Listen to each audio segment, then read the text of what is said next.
It's fun to see a game idea from a developer that goes for something different, like a quirky gameplay mechanic or graphic style that oozes with character. Imagine taking a summer hike and gaining a sense of peace and discovery while in the wilderness. I want to share a game with you that has nailed these aspects and kept me smiling the entire time. Here's my thoughts on A Short Hike by Adam Robinson Yu. I love how the start of the game gives you a conversation between two characters without seeing them. The only things in view are the vehicle, cement road, and streetlights. It's the only time you'll see these three things, and it plays into getting away from the city. It isn't until the next day at Hawk Peak Provincial Park that we can physically see Claire and her Aunt May. I appreciated the dynamic of switching up the surroundings quickly. From here, I knew this was going to be something special. The main goal of A Short Hike is to reach the highest mountain in Hawk Peak Provincial Park. And this is to receive an important phone call. Unfortunately, that's the only place with phone reception, so I headed into the wilds, and the first thought that came to me when traveling was the crunchy visuals. Specifically, I got Game Boy Advance 32-bit graphic vibes from it. I'm not sure why specifically Game Boy Advance, but a memory just popped into my brain when I was playing this game, and that is what really stood out. I was thinking, if Animal Crossing was on the Game Boy Advance, this is what it would look like and how it would feel. I believe the term is lo-fi for this style, and I have seen it in gaming more in the last 5 years. The visuals are more straightforward, but still really beautiful with its art style. You can even change the style to fit whatever mood you're in. So if you just want the default setting, which is super crunchy, it gives that retro look. I used this during my entire playthrough. If you want a more subtle style, you can bump it down to use just a tiny bit of sharpness. If you don't like any of these, you can even turn it completely off to smooth it out. I wouldn't mind playing the game again like this on the second run through. I want to give props to Adam for going the extra step and including these graphical options. Initially, I thought the start of the game would be linear and then open up as I progress, but I am so happy to say I was wrong. Sure, you can talk to your aunt and get some ideas on where to go. It's pretty obvious where we have to go anyway. Other tidbits too, which is really cool. However, I went in one direction just to see what was out there, and it was pretty cool. I went at the start of the game, it's like I went to see if I could just go in the water, swim around, not even talk to my aunt. And yeah, that is definitely possible. You don't really have to talk to anyone if you don't want to. You just have to do your main objective. So I love the variety and the way that the game just sets itself up initially for you to play. Just, do you see a chest on the top of a mountain? Fly to it. Do you want to ride around in a boat to travel the sea instead of flying? You can do it. I learned by just playing and discovering what my controls do. Some characters will tell you what each of your abilities does, but if you do want to skip them, then that is really on you to figure out what works. One thing I didn't know I could do was dive to gain speed while flying. After figuring this out, I messed around more and used it sometimes to travel faster. This fellow hiker right here tells you this, but I could have missed it.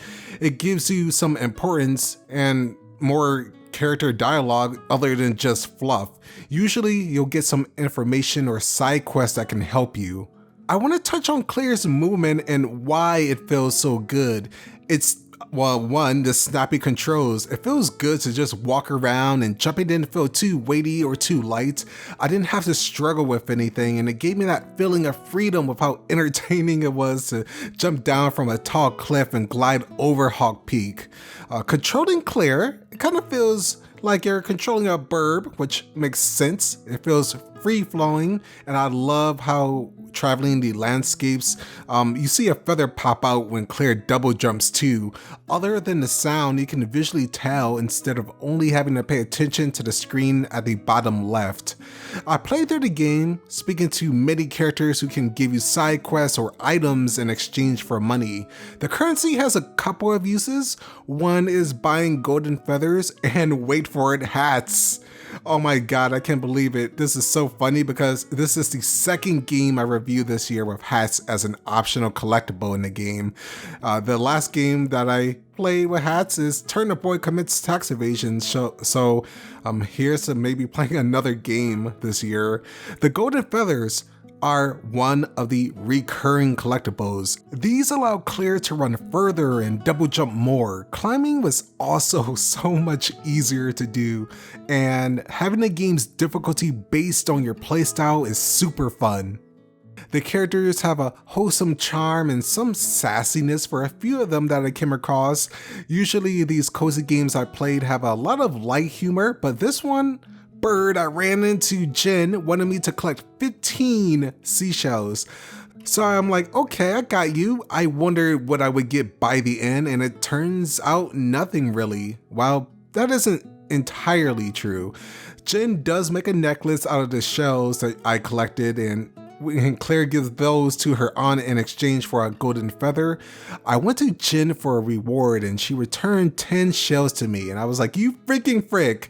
I went through all of this collecting extra shells, and by the end I didn't really get anything. But again, I did get the golden feather, and she is so lucky that she did something nice for Claire's aunt. So it's just that sassiness, especially the dialogue where Jen tells us if we're expecting something to not really expect anything. So it's just those little touches that I liked. Another optional thing I did was fishing, which I enjoyed. It's a simple concept of throwing your line out and just waiting. The animation of Claire sitting down is a nice touch. It's a relaxing part, and I still have been going into the game sometimes to fish, believe it or not. There are a variety of fish that you can collect and trade in for money to buy some items.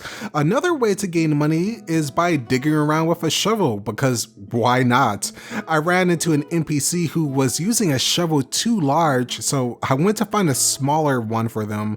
I appreciate that the game didn't just keep me playing and going along just for the sake of it to gamepad everything out, but it did have meaningful benefits. One, showing you to help others, and the other one is just for the sake of exploring and just seeing what is out there. It was always something new that I came across, whether it was a hole to dig up money or if I was doing a side quest to get a special item. I really love the little loop around and wrap around of how each of these quests worked, especially how going around the islands has like this little loop that is just so fun to mess with, especially when you're exploring and seeing different structures and just wondering what one building is or what something else is. And then when you get a reward finally from helping someone, it feels like super good. So this is something that was one of the highlights for me.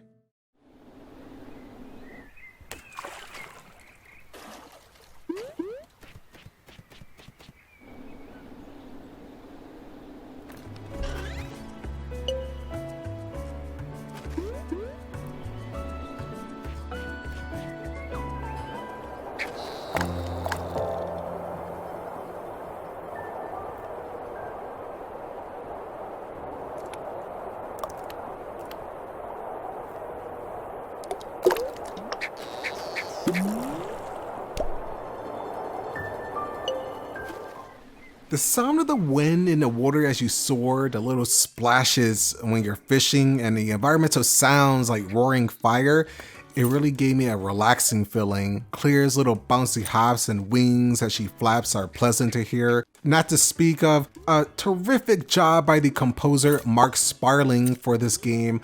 I love the direction he took with incorporating dynamic music. There are 12 tracks, and it starts very summer camp theme as you would expect, with acoustic guitars, bongos, and piano. The higher I climbed in Hawk Peak, the more the music changed from this upbeat vibe to a serene, almost sad tune. Then uplifting beats played that kept me pushing forward as I reached closer and closer to the top. My favorite is one of the final ones that plays at the end of the game. It incorporates a piano instrumental that adds a warm touch to tell Claire everything will be okay, and I adore that.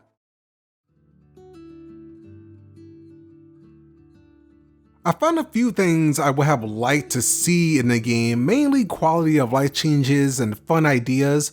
An interactive map would have been a neat idea. I'm not talking just about a standard layout you see in games, but being able to draw on the map myself with a pencil or a pen. I want even more of that feeling of jotting things down and exploring new areas in the forest. Keeping track of quests isn't a thing, so maybe have a way to use your phone as an aesthetic layout. Or what about allowing you to write notes in a journal? Not only would it be cool to write notes for side quests, but think of a personal journal in which you just jot down your thoughts while playing. Writing memories of my journey would have been a cute novelty to reflect on. Walking on grass, sand, and paved roads uses the same sound effect. It's so weird because there are different sounds for different things. It would have been nice to have different sounds, like a really different damp or crunchy pavement sound, and I would have loved to hear more of a sandy sound when you're just walking on the beaches. I want to keep an already immersive experience, so hearing as many sounds as possible would have been great. I wish I could bind items to my gamepad triggers or D-pad. The D-pad and analog stick are used for movement, so you can see where I'm going with this. If I could just bind my items to either for a quick selection, it would make things more convenient. I often switch between Claire's fishing rod and shovel and other stuff frequently. There is already a way to equip your last item, so why not just go that extra step further? I got a short hike in the Humboldt Cozy Bundle earlier this year. The standard price for the US is $7.99, and this is across all platforms on console and PC, and it was absolutely worth it for me. I found the story of a short hike to be about being in nature to distract myself from the worries in life. It started as a really cute hike, but in the end it really gave me more than that. Maybe I should do more summer hikes, which I used to do when I was younger, or call up that person. It really shows that life has a lot of unexpected twists and turns. Over time, I'll remember this game for how cool of an idea it was, with its flying visuals, wholesomeness, and reminding me to keep discovering. I wish the best of luck to Adam's future projects. And like always, everyone, thank you for reaching the end of this video. I hope you enjoyed it, and I'll catch you next time.